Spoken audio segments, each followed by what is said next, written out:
everyone. As you all know, this month is about hearts and decorating them in different ways, but lots of people on the group asked about using heart presses and how to use them properly. They were struggling to use them. So Michelle asked me if I would do a video. So I've pulled out several heart presses for you to look at. A catwalk one, so you need a base for this one. That's not the one I'm planning on using today though. I've just bought a variety so that you can see that the heart shape is not a standard shape, it's always lots of different ones. So there's a little puffy heart there. There's no maker's mark on this one, so I don't actually know who made that one. Bead press. This one is a vertical and a horizontal mix. This is quite a big heart, and I use this one a lot. This is the one I use when I want to use implosions in the beads. So I'll put an implosion down one half of the heart across one shoulder. One of Ray Skeen's faceted ones. This is the extra large one. It's a lovely press for a big impressive piece. Another of Ray's. This one is a really narrow one. It's fabulous for earrings and things because it's slim. It's very lightweight. Beads come out of it. And sometimes I'll use it with just the one half and press it flat with a marver to slim it right down even more for a head pin. And then the last one is Ray's as well, and you can see this is a lovely chunky heart, but it's not too big. It's a nice size, and I use this one for the base for insect beads as well, so flies, moths, you know, that type of thing, and it works really well for that, and I decorate over the top of it. Anyway, the one I'm going to use today is this big one, and I've also got, I picked up some Sims Sangre. I thought if I'm going to make a heart, I might as well make a red heart. This is not about decorating, this is about using the press, so please bear that in mind. I need to just get the torch lit. This thing is cold. Go. Let's swap my glasses over. You'll have to excuse the hair. We're suffering with Corona chic here at the minute. I had a hairdresser's appointment booked in July and we went into lockdown, and then I booked another appointment for the 23rd of December and we went back into lockdown. So as you can see, the hairstyle is really cool at the minute. Now I'm using a 2.4mm mandrel. Oops, don't think I turned my gas on. Hang on a second.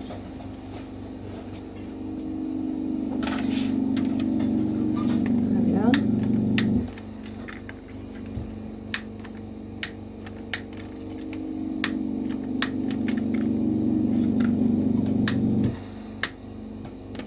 That's better. So back to this, a 2.4mm mandrel. You need to pick a mandrel that's going to fit in the mandrel slot comfortably and be able to rotate, otherwise you're going to keep breaking your bead release. So different manufacturers will make slightly different mandrel slots, and you can also ask some of them to make you the size that you want. So if you're using a 2.4mm mandrel the same as I am, with the bead release you're going to want it to be at least 2.5, 2.6. So what I'm going to do is make a cone shape. I'll try and show you as I'm going along. It's a little bit difficult. See if I can raise this press up a bit. That's not enough, is it?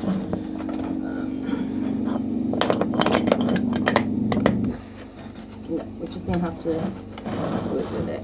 Oh, there we are. That might work. So we're going to make a cone shape, and I tend to start with this. And I like the smallest part of the cone at the bottom, so the chunkiest part is at the top.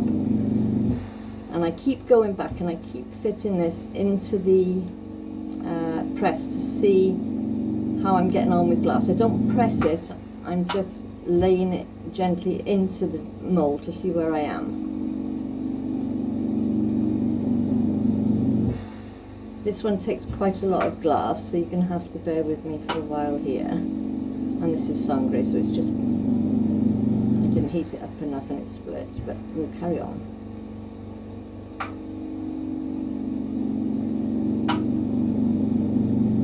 not going to do a massive amount of talking through this one because it's more about you seeing the process. I'll talk where it's necessary, really. You might get disturbed with the chickens anyway, they've been shouting up there this morning already.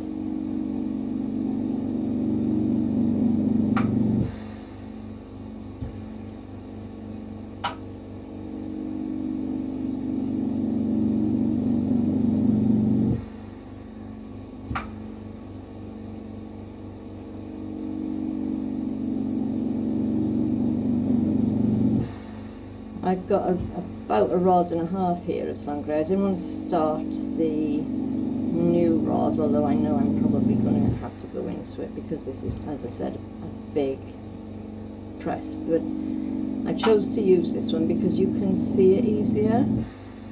So you can see I'm starting to form a cone, and I'm nowhere near the size that I need for this. Make sure you've got enough bead release on your mandrel to more than cover the distance between the press. Otherwise you're going to end up with glass stuck to your mandrel and it'll never come off.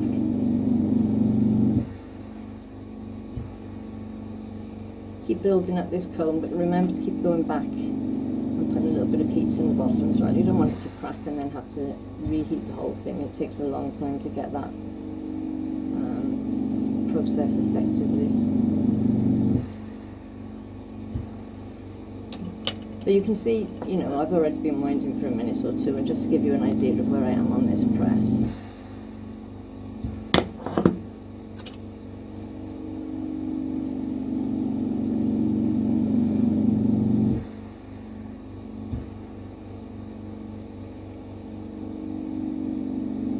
It doesn't matter which heart press I'm using, I always start off with a cone. That's the way I like to work. If you find a way that works better for you, fine. It's not a problem at all. There's no right or wrong in this. This is just the way that I do it. And if it helps some of you, great.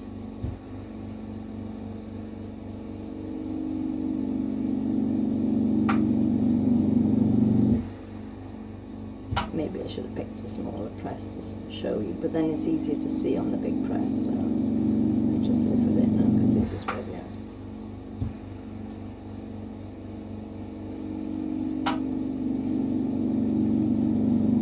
If you're using a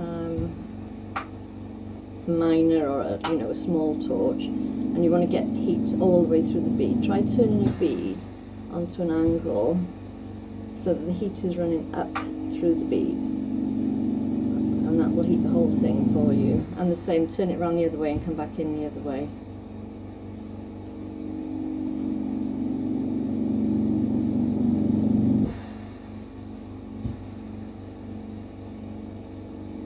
And we keep going until this cone is big enough.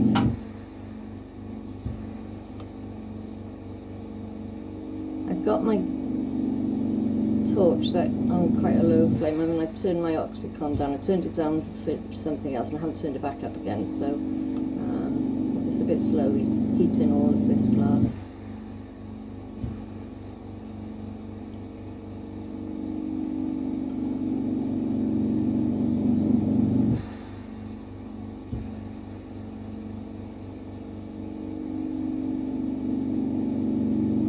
With some of those fatter presses, you'll want to add, where this is quite a tapered cone, you want a fatter cone for where the press is actually fatter. So some of Ray's, you want the cone fatter from here.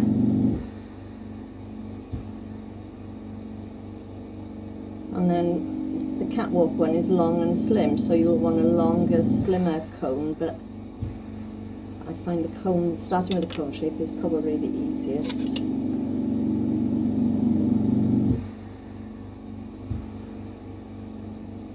There we are, over half a rod used already, and I've just put full rod on to warm up.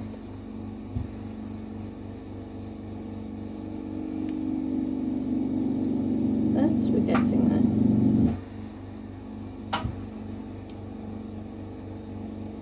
When you're first starting this, you might find it easier to use a transparent. The opaques tend to be a bit softer, so they will mush around a bit more in your bead press.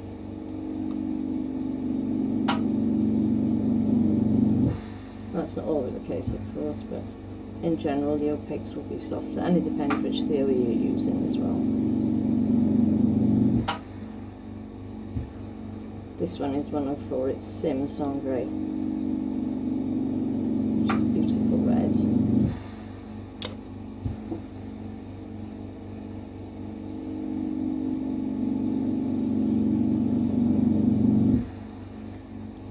I'm coming close to giving it the first press now, so I'm going to move the press where I can angle it better for pressing onto it. Now some people put their presses up here.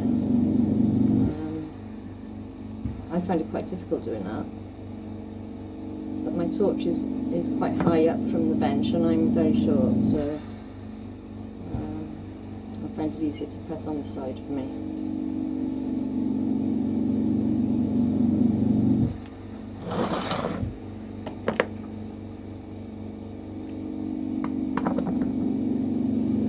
I don't know if you saw what I did there. It's probably worth taking it back out and showing you again. When you're putting your bead in your press, use the weight of the press, especially if you're using a brass press. Don't push down against the base. You want to just let it ease down and let the weight of the press do the job. If you're pushing too hard, you're going to keep breaking your bead release, and that is really frustrating. It took me a long time for that one to register. See if you can see it. There we are. I'm trying to avoid the flame. This is not ready yet, but I want you to get an idea of what I mean about just letting the press do the weight. Do the work. So into the press, release from your mandrel and let this just rest down and do all the work for you.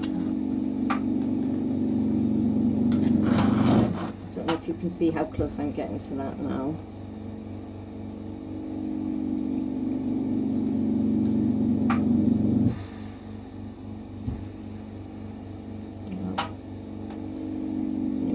Working, keep adding more glass until there's enough on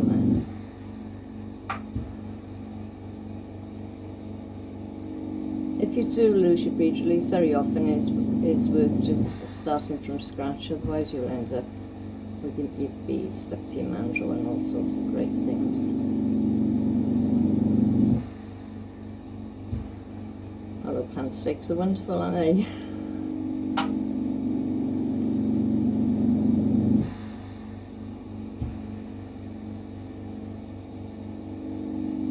Once I've got this pretty much with enough glass on the actual shape, I'm going to work on the shoulders, but for a minute I'm still adding little bits of glass to get this shape nice. It is worth taking your time on this.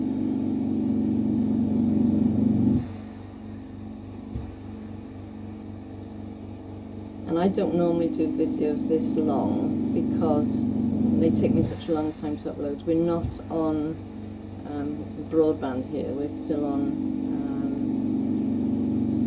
ADSL through the phone lines, so our internet speed is really slow.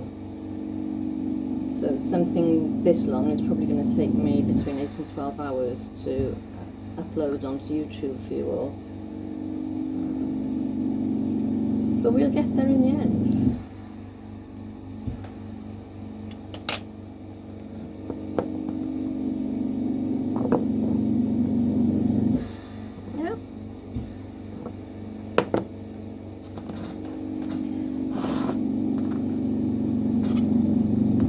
So now I'm I'm getting close to the shape that I want, I need to start adding some glass on these shoulders of this heart. So we're still working on a flattened cone shape at the minute. And with this press, it's surprising just how much glass it takes. So some of the smaller presses will take very little glass, and a slim one will take literally nothing.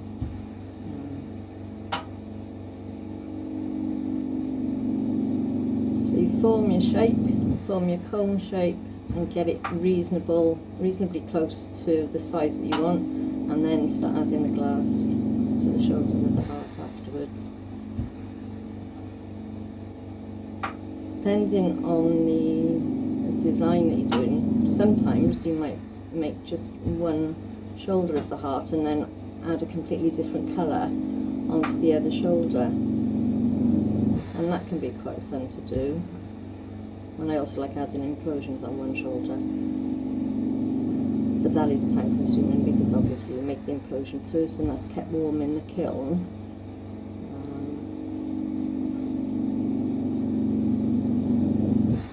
While you're making the base bead to attach it to. So loads of heat again now.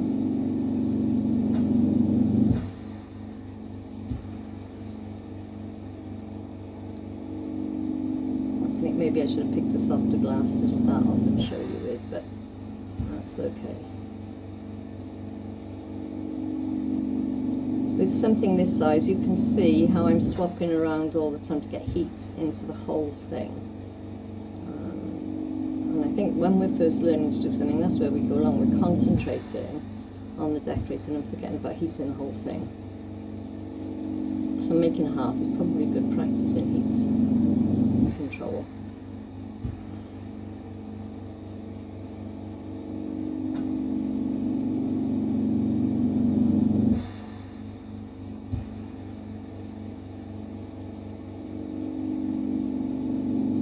And this looks huge, but I know there's not enough glass on there at the minute. Even though you can see there, it looks like there's more than enough. There won't be. As this glass melts down and the shoulders form, I'll be adding more glass to that.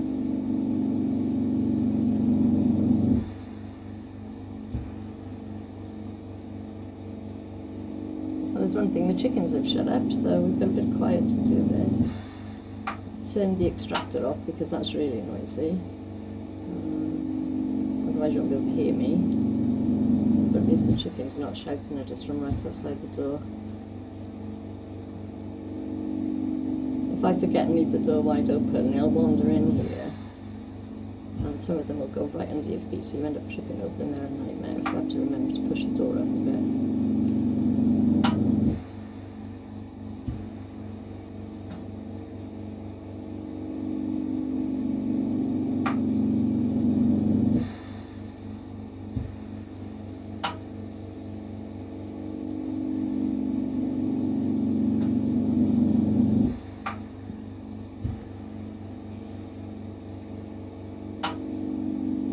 As the glass is softening there, I'm just starting to push it into the press a little bit so that the mould starts to shape itself. There's no need to keep pushing and pressing down on this. The less times you use the press firmly, the better. If you need to use the press, just try and do what I showed you earlier, which is put your beads in the press, take your hand off the mandrel and let the top of the press do the work. Don't push down on it, just let it rest softly onto it and it'll do it for you.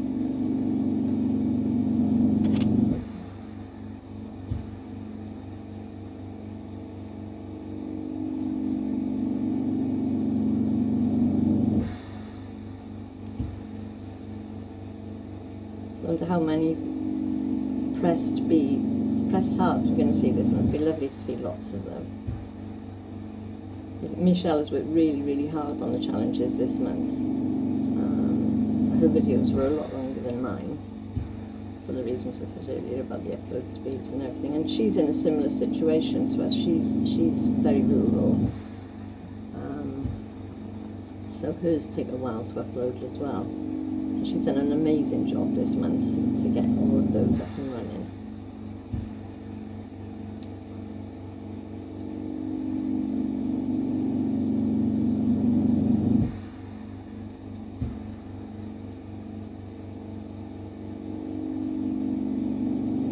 Keep adding glass and keep reheating until your press is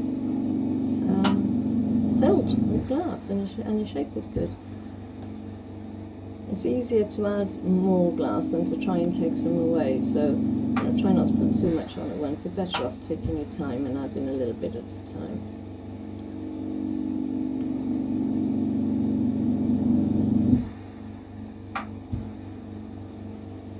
So I don't know how everybody else is going with quarantine. We've had so many quarantines this year. It's lucky we've got plenty of land. I feel so sorry for people in flats and things that can't get out. We've got a garden and a veg patch and lots of space to be able to be outdoors. So it hasn't been quite so bad for us, even though it's frustrating not to be able to go and do the things you want to do. At least we're able to be outside.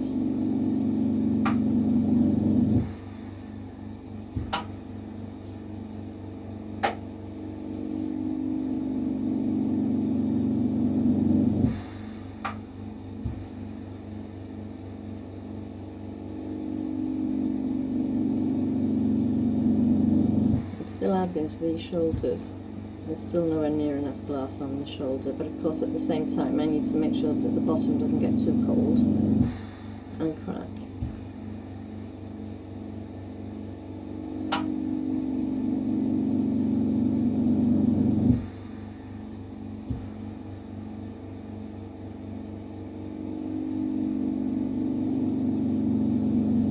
I think when you first starting off, you rush things as well. You're trying to do things too quickly, and you're putting too much heat into things, and the glass runs away with you. I actually think it's 13 years to go today. I'll have to check with Ray, since I had my very first lesson with Ray Skeen back in the Model House in Lantrisand. Came out of that class and went online and ordered torch, Oxycon and everything else, and it was this torch I ordered, and I'm still using the same torch today, so it was worth investing in the bigger torch, because I can use this for burrow. There's the mid-range on the bottom, I can use it for little bits of burrow, and I can use it for lots of things. So I think I made a good choice on this torch. It was well worth the investment.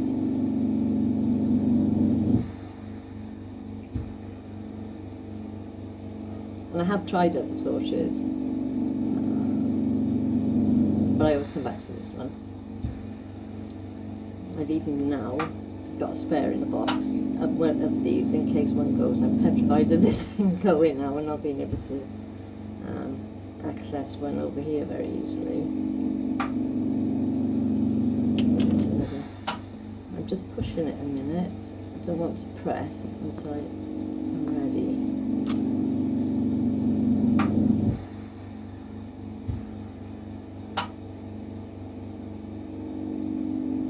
And I can still see ridges in this glass, so I know that the mould is not full.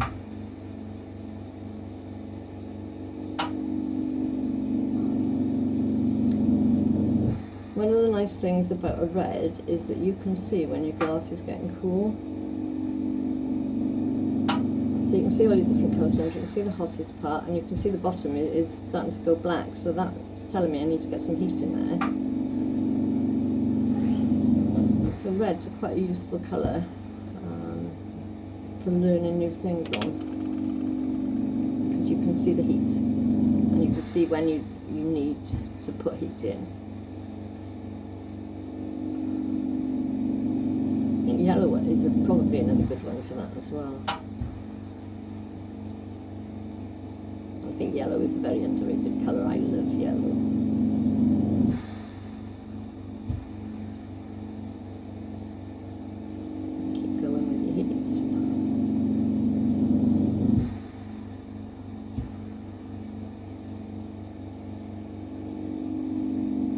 don't know if you can see that I'm heating down the middle there, because I want these shoulders to come together and form a nice heart shape.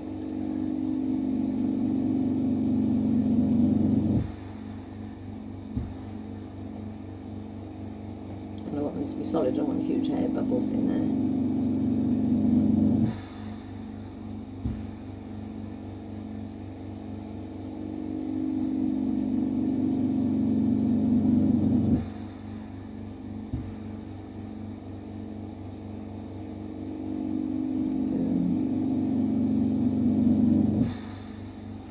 Slowly getting there.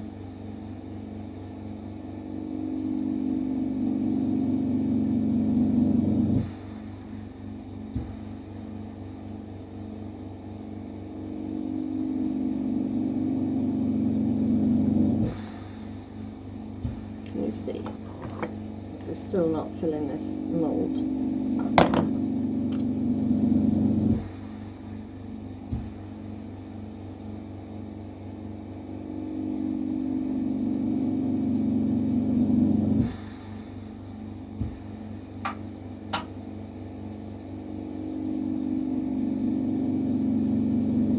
This would probably be a good one for non-bead makers and people who buy beads to have a look at, because you can see just how much glass goes into making something like this, and how much time just to get the shape right before you even start to decorate it. Because I'm not going to decorate this, I'm just going to put it in the kiln as it is, so that it'll be cool down enough, ready for a photograph once this video is uploaded.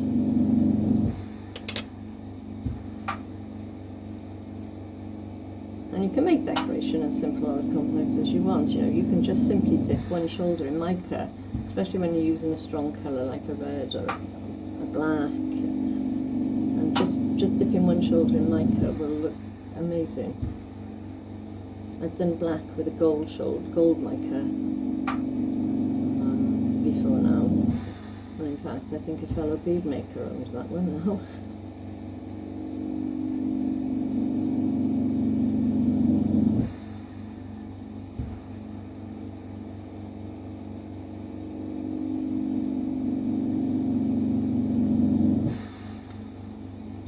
I'll just see if I can get you to see the ridges in this shortly, which is why I know, or one of the reasons that I know that there's still not enough glass on this.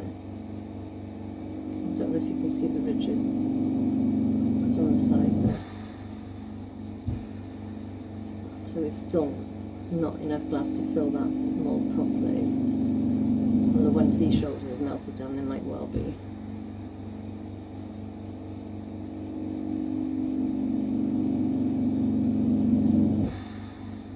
Because I'm leaving this plain, I want to get all of those marks out, so it's going to need polishing, fire polishing, before it goes in the kiln as well. Because it's something that would be really noticeable on a plain bead. If you were decorating afterwards, well, you're going to be reheating the bead again, but because I'm not planning on decorating it, it would be really noticeable.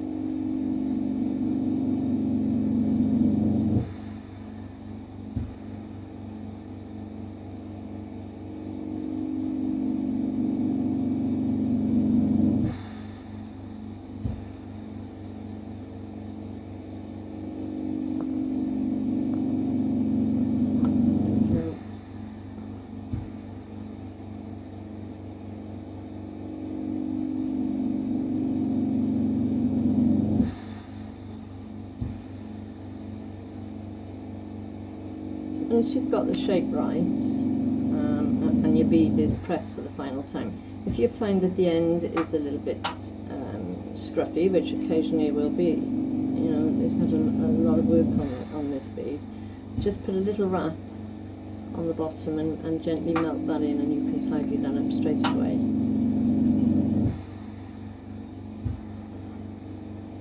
Because I can see this is scruffy at the minute, but once it's had its final press, it may not be. But it's worth bearing in mind that you can tidy that up afterwards, it's not an issue.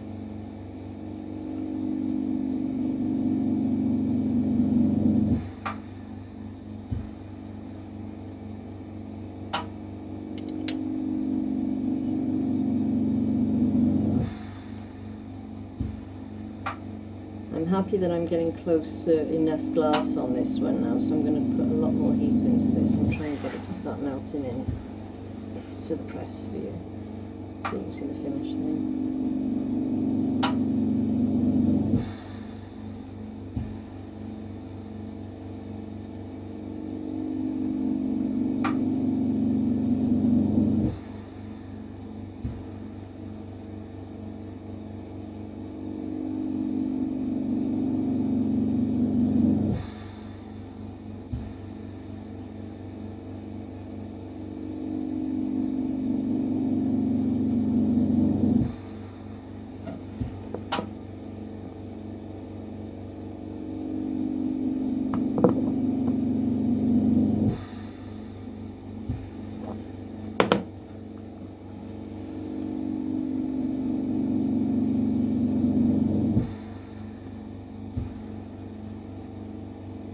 Can you see that there's a little bit too much glass here, not enough there?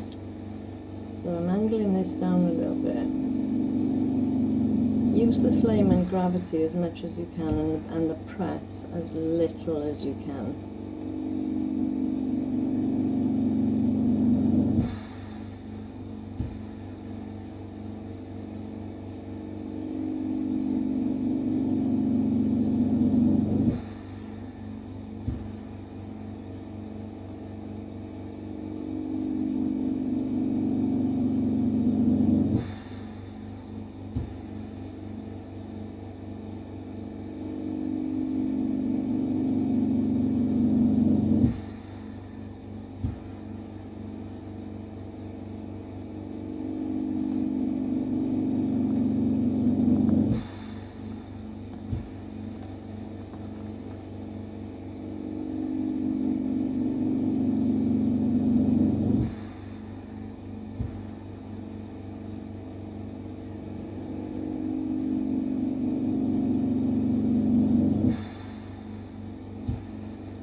I'm adding glass where I want it to be, just on the shoulders.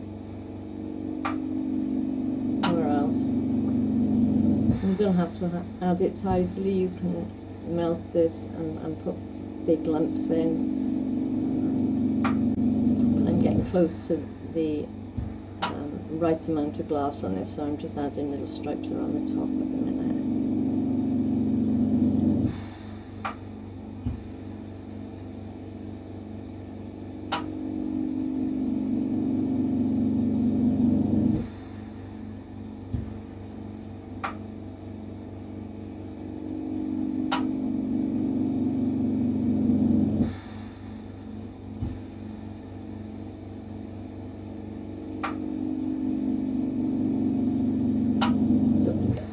In this whole bead, you don't want to put all of this work in and then your bead crack because it's not had enough heat.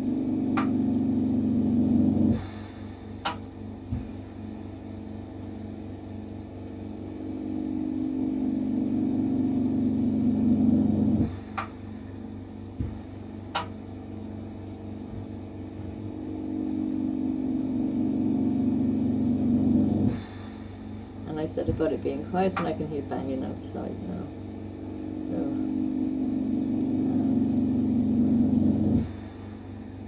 hopefully there's not too much damage being done up there.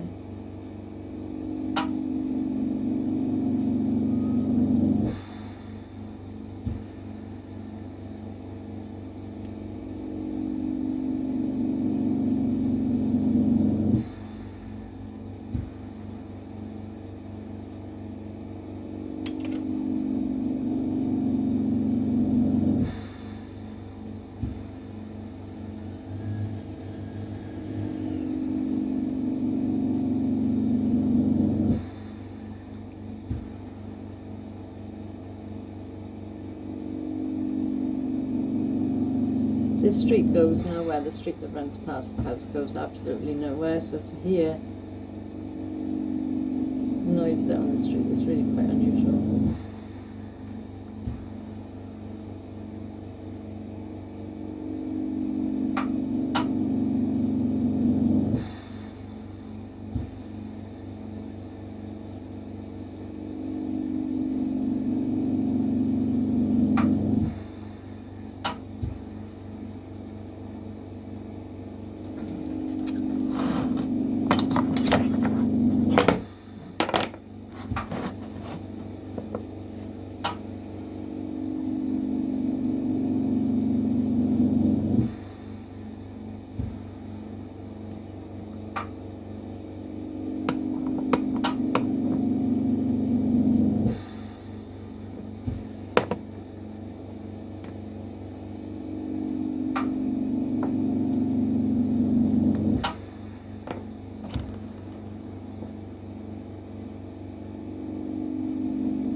bead release, by the way, is just fusion, and you can see how long I've been working this without any issues.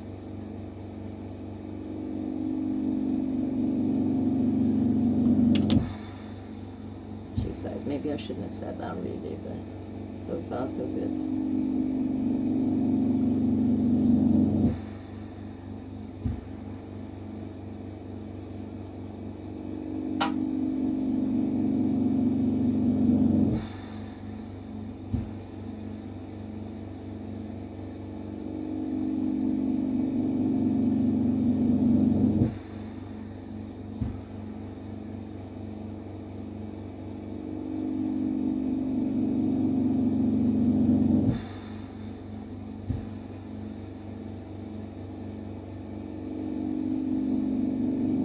Going with that heat.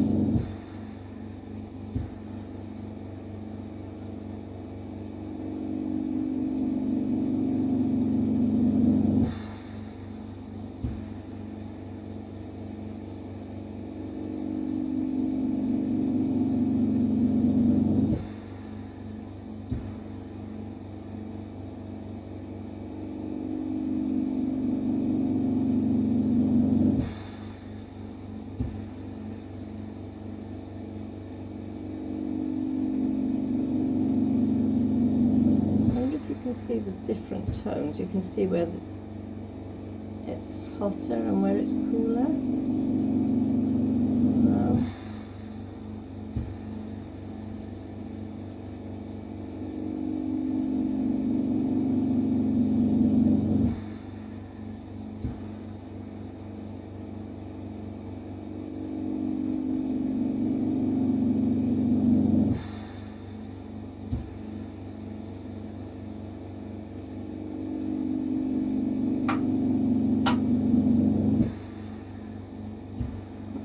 Coming close to it being done.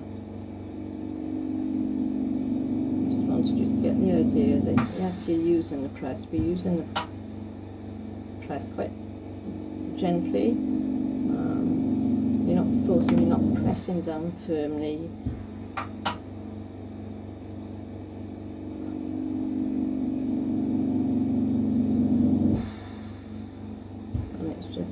It's just another tool to get you where you want, and the same thing really applies with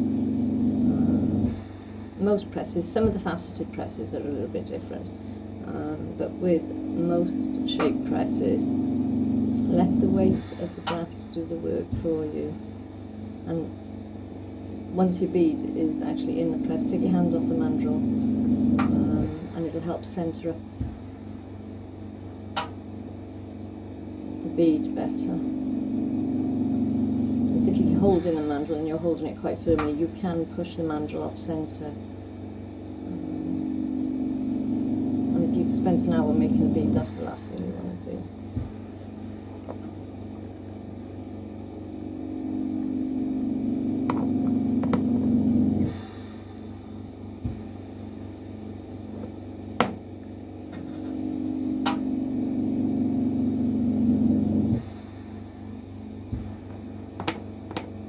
I just want to polish off the edges on this now. It's pretty much ready to go in the kiln. So I'm going to leave it there, and I'll be back soon because we've got more plans in the pipeline, of course. Bye.